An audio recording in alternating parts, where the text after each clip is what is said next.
ఇక్కడికి వచ్చిన మీడియా మిత్రులందరికీ కూడా నమస్కారం. అలాగే మమ్మల్ని అభిమానించి వచ్చిన అభిమానులు కూడా నమస్కారం. ఎప్పుడు వాయిస్ గట్టిగా వచ్చేది, ప్రొడ్యూసర్ అనుభూతికి వాయిస్ డల్ అయిపోయింది. ఎందుకంటే ఆ జోస్ తగ్గింది. అంటే తెలియదే ఉన్నాయి, సినిమా రిలీజ్ ముందు టెన్షన్స్ అన్నీ ఒకదాని తర్వాత ఒకటి నెత్తిమే పడుతూనే ఉన్నాయి. ఒకటి ఒకటి సాల్వ్ చేసేస్తున్నాం, అయిపోతున్నాయండి. అయితే ప్రాబ్లం ఏంటంటే, అసలు నేను ఈ మధ్యకాలంలో థియేటర్లు చూస్తున్నా కదా, అసలు రావట్లేదు జనాలు అస్సలు. నేను ఇంచుమించుగా ఈ మధ్య షూటింగ్లని అదని ఇదని బాగా ఆంధ్రప్రదేశ్, తెలంగాణలో ఎక్కువ తిరగలేదు, కానీ ఎక్కువ ఆంధ్రప్రదేశ్లో బాగా తిరిగాను. అసలు రావట్లేదు, ఎందుకు అర్థం కాదు. అది ఎవరైనా సరే, ఏ స్టార్ అయినా రావట్లేదు. షోలు పడట్లేదు, మీకు తెలుసా? షోలు పడట్లేదు. సెకండ్ షోలు అయితే మ్యాక్సిమం తీసేశారు, క్యాన్సిల్, ఏం లేవు. ఫస్ట్ షోలు పర్వాలేదు, వేస్తున్నారు. అసలు దారుణంగా ఉంది సినిమాల పరిస్థితి. నేను అంటే ఇది ఏదో చెప్పడం కదా, నేను స్వయంగా నా కళ్ళతో చూసా, వెళ్ళి థియేటర్కి వెళ్ళి. అంత దారుణంగా ఉంది సినిమా పరిస్థితి. ఇలాంటి సిచ్యువేషన్లో ఇంతమంది కొత్త వాళ్ళని పెట్టుకొని తీసిన సినిమా రిలీజ్ చేయాలంటే అసలు భయం వేసేస్తుంది. స్టార్స్కే రావట్లేదు, ఇంక మనకెవరు వస్తారని చాలా భయం వేస్తుంది నిజంగానే. 18th సినిమా డేట్ అనౌన్స్ చేసిన మాట వాస్తవం. ఆ రోజు ఫస్ట్ మేమే అనౌన్స్ చేసాం, కానీ దాన్ని మళ్ళీ 25th మార్చామంటే భయం, ఇదే భయం. క్రికెట్ మ్యాచ్లు బాగా చూస్తున్నారు, సాయంత్రం అయితే ఎక్కువ క్రికెట్ మ్యాచ్లు చూస్తున్నారు బాగా. అంటే ఇది నిజాలండి, అబద్ధాలు కాదు. సో అందువల్ల థియేటర్కి, అంటే ఒక్క క్రికెట్ మ్యాచ్ అని చెప్పను, కానీ మరి ఎందుకు థియేటర్స్కి రావట్లేదు జనాలు? మరి మనం వాళ్ళని అట్రాక్ట్ చేయలేకపోతున్నామా ఆడియన్స్ని? ఏంటో అర్థం కావట్లేదు. ఈ లాజిక్ ఏంటో అర్థం కావట్లేదు, రీజన్ ఏంటో అర్థం కావట్లేదు. సో 18th అని 25th మార్చమంటే ఇది భయం ఒకటి. రెండోది, ఆ రోజు ఇంచుమించుగా 4-5 సినిమాలు అనౌన్స్ చేశారు వెంటనే, 6 మూవీస్. పైగా వాళ్ళ పబ్లిసిటీ అది చాలా ఎక్కువ ఖర్చు పెడుతున్నారు. నా దగ్గర అంత డబ్బు లేదు, అయిపోయింది మొత్తం. అంత డబ్బు ఖర్చు పెట్టలేను. సో ఉన్న నా వాయిస్ని వాడుకునే నేను ముందుకు నా సినిమా రిలీజ్ చేయాలి, అంతకుమించి ఇంకేం లేదు. సో మరి ఇప్పుడు ఎందుకంటే, ఇంకా ఎప్పుడో సీజన్ వచ్చినప్పుడు రిలీజ్ చేయొచ్చు కదా అని మీరు అనుకోవచ్చు. ఇప్పటికే 2 years అయిపోయింది స్టార్ట్ చేసి. వీళ్ళందరూ అప్పుడు పెళ్ళి కాని పిల్లలు, ఇప్పుడు ఇందులో చాలామంది పెళ్ళిళ్ళు కూడా అయిపోయాయి. సో ఇంకా లేట్ అయితే పిల్లలు కూడా పుట్టేస్తారు. సో కాబట్టి ఇక నేను వాళ్ళ మొహాలు చూడలేకపోతున్నాను. ఎప్పుడన్నా రిలీజ్ ఎప్పుడు చేస్తావన్నా, ఎప్పుడు ఫినిష్ చేస్తావన్నా అంటే ఏం సమాధానం చెప్పాలో అర్థం కావట్లా. అందరూ ఏమనుకుంటున్నారంటే, త్రినాథరావు ఊరికనే పేరు వాడారని అనుకుంటున్నారు. కాదు, దీనికి మొత్తం ప్రొడక్షన్ అంతా చేశారు. సో దీనికి చేసిన తర్వాత నాకు అర్థమైంది ప్రొడ్యూసర్ల కష్టాలు. ఇన్ని కష్టాలు పడుతున్నారా ప్రొడ్యూసర్లని? మనకు కావాల్సినవన్నీ రాసి ఇచ్చి వెళ్ళిపోతుంటాం రాత్రిపూట, మళ్ళీ మార్నింగ్ షూటింగ్ వచ్చేస్తాం. కానీ మనం రాసి ఇచ్చిన ఈ మార్నింగ్ మనం రాబోసరికి అరేంజ్ చేయడానికి ప్రొడ్యూసర్ నైట్ అంతా నిద్ర లేకుండా, ఆ టీం అంతా, ప్రొడక్షన్ టీం అంతా ఎంత కష్టపడుతుందో ఈ సినిమాకి నేను చూశాను. అందుకే ప్రొడ్యూసర్లు అంటే నాకు విపరీతమైన రెస్పెక్ట్. సార్ నమస్తే సార్. విపరీతమైన రెస్పెక్ట్ పెరిగిపోయింది ప్రొడ్యూసర్లు అంటే. అప్పుడు అనిపించింది, నేనేందిరా యాక్షన్ కట్ట చెప్పేస్తున్నాను, నా వెనకాత నేను యాక్షన్ ఉదయం చెప్పాలి, కట్టు చెప్పాలంటే నైటు ప్రొడ్యూసర్లు ఎంత కష్టపడాలి అని విపరీతమైన రెస్పెక్ట్ పెరిగిపోయింది. ప్రొడ్యూసర్ల మీద విపరీతమైన అభిమానం పెరిగిపోయింది. సో అందువల్ల నేనే ఈ సినిమా అంత ఖర్చు పెట్టి పబ్లిసిటీ చేయలేను, అంత డబ్బులు లేవు, మరి అన్ని థియేటర్లు పెట్టలేను, అది కూడా పరిస్థితి. ఒకవేళ థియేటర్లు ఇచ్చినా పెట్టలేని పరిస్థితి. సో ఏదో కొన్ని థియేటర్లు పెట్టాలి, బాగుందంటే మౌత్ పబ్లిసిటీ స్ప్రెడ్ అయితే అప్పుడు జనాలు వస్తారు. ఇది ఒక్క నమ్మకం అయితే ఉంది. ఎందుకంటే మేము వయసుకు వచ్చాం కూడా లిమిటెడ్ థియేటర్స్లోనే రిలీజ్ చేసాం ఫస్ట్ సినిమా, కానీ అది అలాగా మౌత్ టాక్ స్ప్రెడ్ అయ్యి ఆ సినిమా ఆ రోజులో బాగానే ఆడింది. అదొక్క నమ్మకం అంతే. సో అలాంటి సిచ్యువేషన్లో ఉన్నాం ఇప్పుడు మేము. కానీ థియేటర్కి రండి, చూడండి, కొత్త వాళ్ళని అనుకోకండి. చౌర్యపాఠం అన్న సినిమా తీయడానికి గల కారణం కార్తీక్ నాకు చెప్పిన కాన్సెప్ట్. అన్న, నువ్వు ఎప్పుడైనా క్రైమ్ లేని ఊరిని చూసావా అన్నాడు.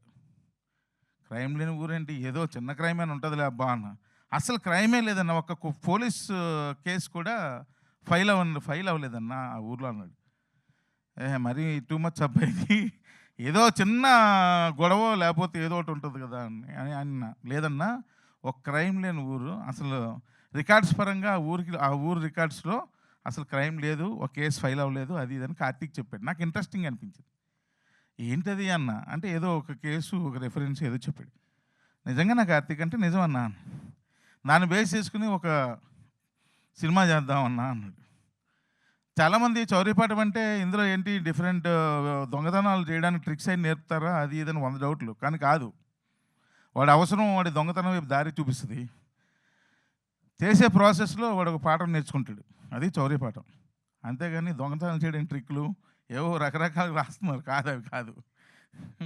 సో అలా కార్తీక్ నన్ను మోటివేట్ చేశాడు. నాకు ఎందుకు అనిపించిందంటే, ఇందులో ఒక టర్నల్ తవ్వి ఆ టర్నల్ ద్వారా ఇంకో దగ్గరికి వెళ్తే వాళ్ళు వెళ్ళే ప్రాసెస్లో అడ్డంకులు ఇవన్నీ సినిమా కదా.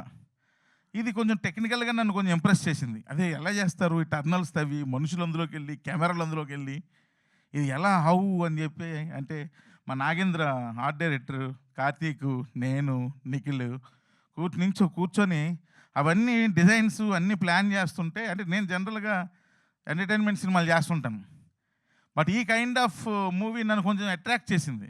అరే భలే ఉంది, ఇంట్రెస్టింగ్గా ఉంది, కానీ ఇవన్నీ మనం అనుకున్న బడ్జెట్లో అవుద్దా కార్తీక్ అంటే, లేదన్నా నేను చేస్తాను, నీకు ఎందుకు, నేను నన్ను నమ్మన్నాడు.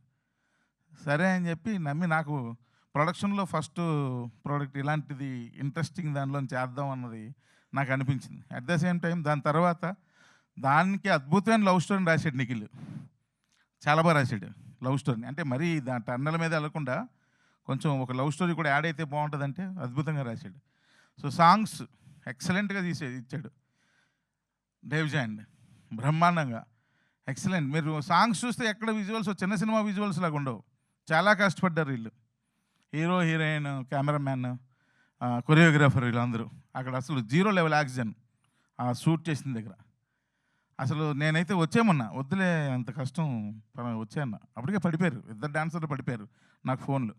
అయినా సరే కష్టపడి చేశారు, ఎందుకంటే ది బెస్ట్ విజువల్స్ ఇవ్వాలి అన్న ఉద్దేశంతో. అయితే ఈ సినిమా ఎందుకు చూడాలి అంటే, ఇది ఒక డార్క్ కామెడీ ఫిల్మ్. ఈ dark comedy film and at the same time చూడగానే చిన్న టెక్నికల్గా చిన్న ఇంట్రెస్టింగ్ ఉంటుంది. ఇందులో ఇంచుమించు 14 సెట్లు వేసాం. ఆ బెల్ కూడా సెట్టే, ప్రతిదీ సెట్టే. 14 సెట్లు వేసాం ఇంత చిన్న సినిమాకి. అంటే కొంచెం బడ్జెట్ క్రాస్ అయింది, అయినా సరే 14 సెట్లు వేసాం. చాలా కష్టపడి సినిమా తీసాం, ఏదో సినిమా తీసేయాలని తీయలేదు, చాలా కష్టపడి సినిమా తీసాం. దానికి అందరూ బాగా కోఆపరేట్ చేశారు. అలాగే ఇలాంటి సినిమాకి ఏదైనా ఒక ప్రమోషనల్ సాంగ్ ఉండాలి, దానిలో కథ ముందుకు జరగాలి అని నేను అడిగాను ఫోన్ చేసి మా రోల్ రైడ్ అని. ఒక్క సాంగ్ కావాలి అంటే అప్పుడు వెంటనే ఇమ్మీడియట్గా స్పందించి సాంగ్ ఇచ్చాడు. ఆ సాంగ్ ట్యూన్ వాళ్ళు చేసుకున్నారు, నిఖిల్ ఇద్దరే చేసుకున్నారు. చేసుకుని ఒకరోజు ఫైన్ డే నన్ను పిలిచారు స్టూడియోకి, నాకు వినిపించారు, బాగుందన్నాను. అంతే, నేను చేసింది ఏం లేదు, అంతా వాళ్ళే. ఇందులో పనిచేసింది అంతా వాళ్ళే చేసుకున్నారు. ఊరికి నేను నా మీద భయంతో, రెస్పెక్ట్తో చెప్తున్నారు, వెనకతలు నేను అన్నీ ఉండి పెద్ద చేసానండి, నేనేం చేయలేదు, అన్నీ వాళ్ళే చేశారు. లాస్ట్లో ఈ క్లైమాక్స్ ఒక్కటి నాకు నచ్చక రీషూట్లో 3 సార్లు చేశాను, నిజాలు చెప్పేస్తున్నా. ఎడిటింగ్లో కూర్చున్నాను, and at the same time రికార్డింగ్లో లాస్ట్లో ఒక 5 days కూర్చున్నాను. రికార్డింగ్లో కూర్చొని కొంచెం హై చేద్దామన్న ఉద్దేశంతో నేను కూడా కోరస్లో పాడాను అనుకోండి. దాని తర్వాత మెయిన్ ఏంటంటే సార్, ఈ సినిమా చాలామంది మెయిన్ డిస్ట్రిబ్యూటర్లకు అందరికీ చూపించాం. అందరూ పొగిడిన ఏకైక వ్యక్తి ఎవరు ఉన్నారంటే డేవ్జాన్నే పొగిడారు. ఎందుకంటే రికార్డింగ్ చాలా బాగా చేశాడు అండి మ్యూజిక్ డైరెక్టర్, ఎవరండి అయినా అని నన్ను అందరూ అడిగారు. సో డేవ్జాన్, thank you very much, super background score ఇచ్చావు, అండ్ మంచి మెలోడీస్ కూడా ఇచ్చాడు, సూపర్ మెలోడీస్. సో అందుకే వన్స్ అగైన్ త్రూ మీడియా ద్వారా నేను అందరినీ రిక్వెస్ట్ చేస్తున్నాను. సో నేనైతే వైరల్ కంటెంట్ ఇచ్చి డిపెండ్ అవుదాం అనుకోవట్లేదు ఈ సినిమా ఓపెనింగ్స్ కోసం. మిమ్మల్ని అందరినీ రెస్పెక్ట్గా చేతులెత్తి నమస్కరించి అడుగుదామని అనుకుంటున్నాను. ఈ సినిమాకి రండి, థియేటర్కి రండి, చూడండి, సినిమాని చూడండి, మీకు నచ్చితే చెప్పండి లేదా వదిలేయండి అంతే. కానీ థియేటర్స్‌కి నా సినిమానే కాదు ఏ సినిమాకి థియేటర్‌కి రావట్లేదు. సో దయచేసి అలా అయితే మేము ఎలా బతకాలబ్బా? మీరు సినిమా చూస్తేనే కదా మేము సినిమాలు తీయగలం. మేము సినిమాలు తీస్తేనే కదా ఇక్కడ మా వర్కర్స్ అందరం బతకగలం. చాలామంది నన్ను అంటుంటారు మెడలో ఎందుకండి రెడ్ కర్చీఫ్ వేసుకొని షూటింగ్‌లు చేస్తుంటారని. నేను కూడా ఒక కార్మికుడిలా ఫీల్ అవుతాను. నాకు అన్నం ఇక్కడే దొరుకుతుంది, ఇక్కడే అన్నం పెడుతున్నారు అని ఫీల్ అవుతాను. మీరు సినిమాలు చూడకపోతే, సినిమాలు తీసేవాళ్ళు తగ్గిపోతే ఇంక నేను కార్మికులు ఎలా ఫీల్ అవ్వగలను? నా కడుపు ఎలా నిండుతుంది? నాకు అన్నం ఎవరు పెడతారు? నాలాంటి వాళ్ళు ఎంతోమంది కుటుంబాలకి అన్నాలు ఎవరు పెడతారు?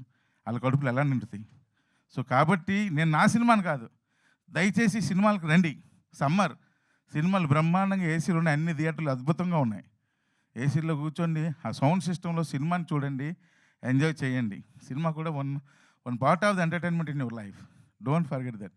సో 25th ఆల్ థియేటర్స్, అంటే మాకు శక్తి ఉన్నంత వరకు ఉన్న థియేటర్స్లో 25th గ్రాండ్గా రిలీజ్ అవుతుంది. సినిమా పేరు శౌర్యపాఠం. మీరందరూ ఫ్యామిలీస్తో రండి, హ్యాపీగా చూడండి. సెన్సార్ కూడా అయిపోయింది, యూబీఐ సర్టిఫికేట్ వచ్చింది. సో మీరందరూ వచ్చి చూసి వీళ్ళందరినీ ఎంకరేజ్ చేస్తారని, వీళ్ళందరికీ ఒక మంచి ఫ్యూచర్ ఇస్తారని. చాలా కష్టపడ్డాడు మా ఇంద్ర. తన హీరో అన్న మాటే కానీ ఈ సినిమాకి ఒక విధంగా చెప్పాలంటే ఈజ్ ఆల్సో ప్రొడ్యూసర్. ఈ సినిమాకి డే అండ్ నైట్ కష్టపడ్డాడు చాలా. అంటే ఇది ఇట్స్ నాట్ ఏ జోక్ అనమాట. నాతో పాటు కూర్చుండేవాడు, రాత్రి 1, 2 వరకు కూర్చుండేవాళ్ళం. అంటే మార్నింగ్ మళ్ళీ షూట్కి నేనే ఒక్కొక్కసారి నువ్వు వెళ్ళిపోలే నేను చూసుకుంటాను పంపించేవాడిని. అంటే తన స్క్రీన్ మీద కనిపించాలి కదా, ఫేస్ డల్ అయిపోద్దేమో అని భయంతో వద్దు నువ్వు వెళ్ళి నేను చూసుకుంటా అని చెప్పి చూసుకున్నాను. అలాగే నా ప్రొడక్షన్ టీం, మా తమ్ముడు సురేష్, అలాగే చందు, వీళ్ళందరూ డే అండ్ నైట్ వర్క్ చేశారు. వాళ్ళే చూసుకున్నారు మ్యాక్సిమం ప్రొడక్షన్ అంతా. అండ్ హీరోయిన్ ఈ అమ్మాయి కూడా చాలా బాగా చేసింది, ఎక్సలెంట్గా ఉంది సినిమాలో. అండ్ వాళ్ళు నాకేంటంటే ఈ సినిమాలో మనోడిది ఒక కైండ్ ఆఫ్ రైటింగ్, ఒక డిఫరెంట్ రైటింగ్ స్టైల్ అయింది. అది బాగుంటుంది. ఒక అంటే రెగ్యులర్ రైటింగ్ స్టైల్ ఉండదు అయింది. సో చాలా బాగా రాశాడు నిఖిల్. సో ఆయనకు రాసినట్టుగానే వీళ్ళిద్దరూ ఎక్సలెంట్గా, వాళ్ళిద్దరి మధ్య కెమిస్ట్రీ బాగా వర్కౌట్ అయింది, బాగా చేశారు. అలాగే యాక్ట్ చేసిన ఆర్టిస్టులు కూడా, మ్యాడీ ఎరక్కొట్టాడు, తను ఇంకా ఉన్నారు, ఈరోజు ఇక్కడికి రాలేదు కానీ ఇంకా ఆర్టిస్టులు ఉన్నారు. సో వాళ్ళందరికీ బ్లెస్సింగ్స్ ఇవ్వండి. సినిమాని చూడండి. మా సినిమానే కాదు, సినిమాలు చూడండి థియేటర్కి వెళ్ళి. ఎస్పెషల్లీ 25th శౌర్యపాఠం చూడండి. సో చూస్తారని మనస్ఫూర్తిగా కోరుకుంటూ సెలవు తీసుకుంటున్నాను. Thank you very much.